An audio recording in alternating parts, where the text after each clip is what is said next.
Hi viewer, நான் உங்கள் doctor Kumar பேசுகிறேன். இன்றைக்கி நம்ம நிகழ்ச்சியில் பார்க்கக்கூடிய ஒரு என்ன தலைப்புன்னு கேட்டிங்கன்னா, ஆண்குறியின் மேலே தடவக்கூடிய சில பொருட்களை வரிசையாக பார்த்துட்ருக்கோம்.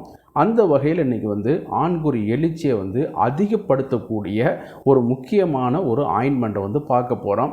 ஏறத்தாழ இன்றைக்கி நிறைய பேட்டர்ன் மெடிசன் வந்துருச்சு.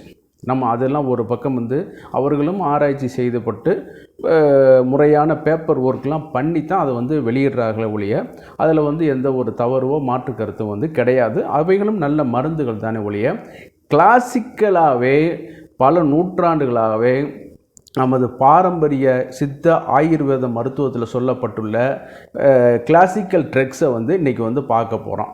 அந்த வரிசையில் நம்ம இன்றைக்கி பார்க்கக்கூடிய ஒரு முக்கியமான ஒரு தைலம் தான், ஆனால் ஆயின்மெண்ட் பேஸில் இருக்கும். அதைத்தான் இன்றைக்கி பார்க்க போகிறோம். இது எப்படி செயல்படுது, ஆண்குறி எழுச்சியை எப்படி ஊக்குவிக்குது அப்படிங்கிறத இந்த நிகழ்ச்சியில் பார்க்க போகிறோம். நிகழ்ச்சியை பார்க்க போகிறதுக்கு முன்னாடி வழக்கம் போல் உங்கள்கிட்ட ஒரு சின்ன ஒரு வேண்டுகோள். இந்த நிகழ்ச்சி உங்களுக்கு பிடிச்சிருந்துன்னு கேட்டிங்கன்னா லைக் பண்ணுங்கள். அதே நேரம் மற்றவர்களுக்கும் பயனுள்ளதாக இருக்குதுன்னு கேட்டிங்கன்னா ஷேர் பண்ணுங்கள். மறந்துடாமல் எங்களுக்கு சப்ஸ்கிரைப் பண்ணி ஹெல்ப் பண்ணுங்கள். நான் உங்கள் டாக்டர் குமார். வாங்க நம்ம நிகழ்ச்சிக்குள்ளே போகலாம். சரிங்களா? பொதுவாக இந்த ஆண்குறி மெக்கானிசம், எழுச்சி மெக்கானிசம் ஒரு தசையாலேயோ எலும்புகளாலோ அதாவது தூண்டப்படுவது இல்லை. நான் சொல்கிறது எழுச்சி. ஆண்குறியில் ஏறத்தாழ 2 வகையான ஆர்டரியும் ஒரு வெயினும் இருக்குது. 3 வகையான தசைகளும் அதில் காணப்படுது. இதில் பார்த்தீங்கன்னு கேட்டிங்கன்னா, இந்த எழுச்சி அதிகரிக்கக்கூடிய இந்த மெக்கானிசம் முழுக்க அதில் இரத்த குழாய்களுடைய இதில் அது செயல்படுது. சரிங்களா? இரத்த குழாய்களுடைய பணிகளில் செயல்படுது. இதற்கு மூல காரணமாக இருக்கிறது பிளட்டில் நைட்ரிக் ஆக்சைடு லெவலை அதிகப்படுத்தும் பொழுது இந்த இரத்த தந்திகள் நீட்சி அடைந்து ஒரு இன்டர்லாக்கிங் மெக்கானிசம் ஆகி நின்று ஆண்குறி எழுச்சி அடையுது. அப்போ இந்த எழுச்சி அடையும் பொழுது இது நார்மல் மெக்கானிசம். இதை பற்றி சில வீடியோக்கள்லாம் போட்டிருக்கேன். முந்தைய வீடியோக்களில் கொஞ்சம் போய் பார்த்துட்டு வாங்க. இதை பாதிக்கக்கூடிய சில ஃபேக்டர்ஸ் நம்ம இதில் இருக்குது. சரிங்களா? அதை நம்ம பார்க்கணும். பொதுவாக நோய் நாடி, நோய் முதல் நாடி, அது தணிக்கும் வாய் நாடி வாய்ப்பச் செயல்னு சொன்ன மாதிரி எது அந்த நோயை கிரியேட் பண்ணுதோ அதை நம்ம காசட்டிக் ஃபேக்டரை, ரூட் ஃபேக்டரை நம்ம ஐடென்டிஃபிகேஷன் பண்ணிட்டோம்னாலே இந்த பிரச்சனை முழுக்க சால்வ் ஆயிரும். சரிங்களா? நம்ம பிசியாலஜிக்கலாக ஆண்குறி எப்படி எழுச்சி ஆகுதுங்கிறத நம்ம பார்த்துட்டோம்.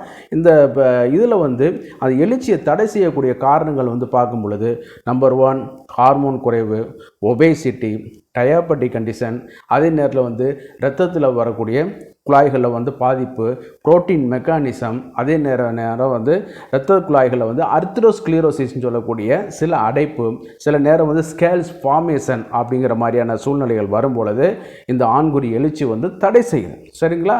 இந்த மாதிரி தடை செய்யப்படும் பொழுது என்னென்னு கேட்டிங்கன்னா, ஹார்மோன்ஸ் வரும்பொழுது பார்த்திங்கன்னா லோ லிபிடோ இருக்க வைக்கும். ஆண்குறி இப்போ டயாபெட்டிக் இருக்கும்பொழுது என்னென்னு கேட்டிங்கன்னா, இதில் பார்க்கும்போது நம்ம அந்த இரத்த குழாய்கள் முழுக்க டேமேஜாக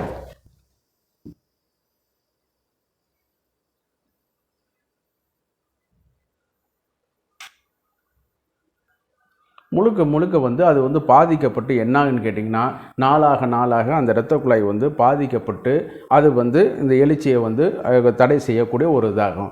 அதே நேரத்தில் ஒபேசிட்டி ஆகி வரும்பொழுது நம்ம உடம்புல உள்ள அந்த ஹார்மோன் சிந்தசிஸ் ஃபேக்டர் பாதிக்கப்பட்டு வரதுனால அது இன்னும் கொஞ்சம் பாதிக்கப்பட ஆரம்பிக்குது. சரிங்களா? ஹார்மோன் டயாபெட்டிக்கான இரத்த குழாய்கள் டோட்டலாக டேமேஜ் ஆகிட்டு அது பாதிக்கப்பட ஆரம்பிக்குது. சில நேரம் ஒபேசிட்டி டிசார்டர் இருந்தாலும் கூட அந்த புரோட்டீன் மெக்கானிசம் பாதிக்கப்பட்டு இது பண்ணக்கூடியது. அதில் பார்க்கும் பொழுது இந்த இரத்த குழாய்களில் சில நேரம் வரக்கூடிய சில பிரச்சனைகள்னால என்னான்னு கேட்டிங்கன்னா, இந்த எழுச்சி தடை செய்யக்கூடிய வாய்ப்புகள் அதிகம். பொதுவாக நிறைய பேர் இதை லிகமெண்ட்ஸ் ஆர் மசில்ஸ் பிரச்சனை அப்படிங்கிற மாதிரி நினச்சிட்ருக்காங்க. ஆனால் அது தவறான ஒரு இது. முழுக்க இந்த இன்டர்லாக்கிங் பிரச்சனை அமைப்பில் உள்ள இரத்த தந்துகினால் தான் இந்த ஆண்குறி நீட்சியானது நடைபெறுகிறது. சரிங்களா. இதற்கு மூல காரணமாக இருக்கிறது ஒரு நைட்ரிக் ஆக்சைடுங்கிற ஒரு இதுதான் நம்ம முக்கிய மூலப்பொருள் தான்ங்கிறத நம்ம வந்து இது பண்ணணும். அதே நேரத்தில் வந்து இது வந்து நம்ம வந்து புரோட்டீன் உணவுகள் மூலம் தான் எடுத்துக்கிறக்கூடியது. சரி, இப்போ நம்ம பார்க்கக்கூடியதில் வந்து பார்க்கும்போது பார்த்திங்கன்னா இந்த ஆர்த்தரோஸ்க்ளீரோசிஸ்னால் வந்து சில நேரம் வந்து ஆண்குறி எழுச்சிகள் வந்து பாதிக்கப்படும். தசைகள் சுருக்கம் இருக்கும் பொழுது அந்த தசைகளுடைய நிறைய உடலுறவு பண்ணி என்னான்னு கேட்டிங்கன்னா அது வந்து உங்களுக்கு வந்து அந்த தசைகள் வந்து பாதிக்கப்பட ஆரம்பிச்சிடும். சரிங்களா. அதனால் அந்த இரத்த குழாய்களுடைய இப்போ ரிட்டர்ன் வர்றது போகிறது இதனால் வந்து அந்த இதில் வந்து பாதிக்கப்பட ஆரம்பிச்சிடும். நார்மலாக வந்து எந்த ஒரு இது பண்ணிகிட்டு இருந்தோம்னாலுமே அது வந்து சில பிரச்சனைகளுக்கு வந்து உள்ளாகும். ஒரு கருவியோ ஒரு மோட்டாரோ ஒரு வீட்டில் உள்ள உபயோக பொருட்களோ நம்ம பயன்படுத்தும் பொழுது ரெகுலராக இது பண்ணும்போது வியர் அண்ட் டியர் வந்து இருக்கக்கூடிய ஒரு இது. அதே மாதிரி மெக்கானிசம் தான் அந்த ஆண்குறியிலே நடக்குது. சரிங்களா. அப்போ வந்து இந்த ஆர்த்தரோஸ்க்ளீரோசிஸ் வரும்பொழுது என்னான்னு கேட்டிங்கன்னா சம்திங் டெபாசிட் இருந்தால் இரத்த குழாய்களில் வந்து நடக்குது. ஒன்லி எய்தர் ஃபேட்டாக இருக்கலாம், சில நேரம் ஸ்கேல்ஸாக இருக்கலாம். சரிங்களா. இந்த மாதிரியான இதுகள்னால இருக்கும்பொழுது அந்த இரத்த குழாய் முழுக்க போய் வரும்பொழுது தடைபட்டுரும். அந்த மாதிரியான பிரச்சனைகளுக்கு தான் நம்ம இந்திய மருத்துவத்தில் சித்தா ஆயுர்வேதத்தில் சொல்லப்பட்டு இருக்கக்கூடிய மயன தைலம்ங்கிற தைலம் வந்து மிக நல்ல ஒரு செயலை வந்து செய்யக்கூடியது. இதில் வந்து வேக்ஸ் இருக்குது, மஞ்சள் இருக்குது, சுக்காங்கல்ல போட்டு அதில் வந்து வாழை வடித்தல் முறையில் வந்து அப்படியே வந்து பானையை வந்து அது ஒரு ப்ராசஸ். சித்தா ஃபார்முலேஷனில் பல வகையான இதில் வந்து சொல்லியிருக்காங்க. எந்த மருந்து நீங்கள் நினைக்கிற மாதிரி அரைச்சி கொடுக்குறது அந்த மாதிரிலாம் வருது இருந்தாலும் கல்வத்தில் பண்ணுறது, குளித்தைலம் இருக்குது, அதே மாதிரி புடம் போட்டு எடுக்கிறது, இந்த மாதிரி நிறைய அது அந்த காலத்தில் எப்படி தான் அதை பற்றி கண்டுபிடிச்சாங்க அப்படிங்கிறது ஆண்டவனுக்கு தான் வெளிச்சம். அப்போ இந்த மாதிரியான ஒரு செக்டார் வந்து இருக்குங்கிறத நம்ம தெரிஞ்சுக்கிறோம். அதில் அந்த அளவுக்கு நம்ம முன்னோர்கள் வந்து நம்ம இந்த மருத்துவத்தில் வந்து ஒரு பெரிய வந்து ஒரு அளப்பரிய பணிகளை வந்து செஞ்சுருக்காங்க அப்படிங்கிறதுல எந்தவித மாற்று கருத்தும் வந்து கிடையாது. சரிங்களா. அந்த மாதிரி வரும்பொழுது இந்த தைலம் வந்து என்னன்னு கேட்டிங்கன்னா ஒரு பாட்டில்களில் வரும்பொழுது மேனுஃபேக்சரிங் பண்ணி வரும்பொழுது அந்த மெழுகு வந்து கொஞ்சம் வந்து சாலிட் ஸ்டேஜில் வந்து மாறிடும்.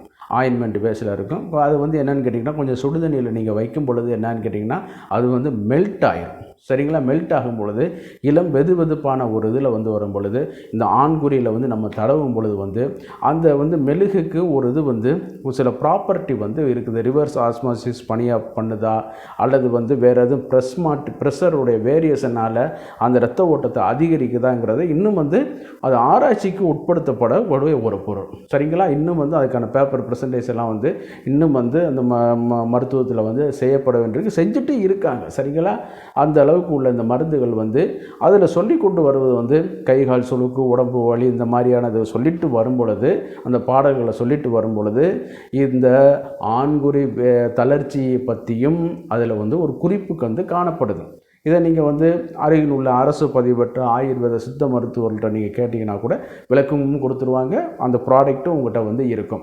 இதை வந்து என்ன பண்ணிக்கிட்டு நான் சொன்ன மாதிரி வந்து கொஞ்சம் ஹாட் வாட்டரில் வச்சுக்கிட்டு அந்த மைல்டாக வந்து தடவி விட்டு இது பண்ணும் பொழுது இந்த ஆர்த்தரோஸ்க்ளீரோசிஸ் அதாவது இரத்த குழாய்கள் எதுவும் பிரச்சனைகள் இருக்குதா அல்லது மைல்டாக அந்த தசைகள் வந்து ரொம்ப வந்து ஃபார்மேஷன் இல்லாமல் அதாவது செயல் இழந்து போய் இருக்குதா இதை கூட அது வந்து சரி பண்ணி கொடுக்கக்கூடிய ஆற்றல் வந்து அந்த இதுக்கு வந்து இருக்குது. சரிங்களா. இது வந்து நம்ம இந்திய மருத்துவ இதிலே வந்து கிடைக்கிது. அதை வந்து நீங்கள் வந்து வாங்கி பயன்படுத்துங்க. தகுந்த மருத்துவருடைய ஆலோசனையின் பேரில் எதனால் வந்திருக்குது இந்த ஆண்குறி எழுச்சியின்மை. சரிங்களா. ஒன்று இரத்த கொதிப்பா அல்லது சக்கரை வியாதியா, ஹார்மோனல் இம்பேலன்ஸா, இது எல்லாத்தையும் டிசைட் பண்ண ஃபேக்டர் யார்?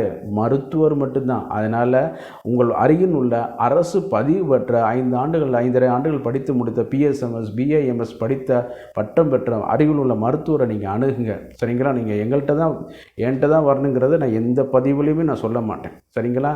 ஆமாம், நம்ம எல்லாரையும் நம்ம வந்து டேக்கிள் பண்ணி இதெல்லாம் பண்ண முடியாது. ஏன்னா அருகில் உள்ள இதில் இருக்காங்க, அவங்களும் எங்களை மாதிரி படித்தவர்கள் தான். ஆனால் நீங்கள் செய்ய வேண்டியது முறையாக அரசு பதிவு பெற்ற மருத்துவர்களை நாடி சென்றீர்களா அவங்க வந்து இதுக்கான விளக்கமும் மருத்துவமும் கொடுப்பார்கள். அப்படி இல்லைனாலுமே இன்றைக்கி வந்து அரசாங்கத்தில் வந்து ஆயுர்வேத சித்த மருத்துவமனைகள் இருக்குது. அங்கே போனீங்கனாலே இதுக்கான சிகிச்சைகள் வந்து உங்களுக்கு இலவசமாகவே கிடைக்கும். அவங்ககிட்ட போனீங்கனாலே தக்க வழிகாட்டுதல் பேரில் வந்து உங்களுக்கு அந்த இது வந்து அவங்க இது பண்ணி கொடுப்பாங்க.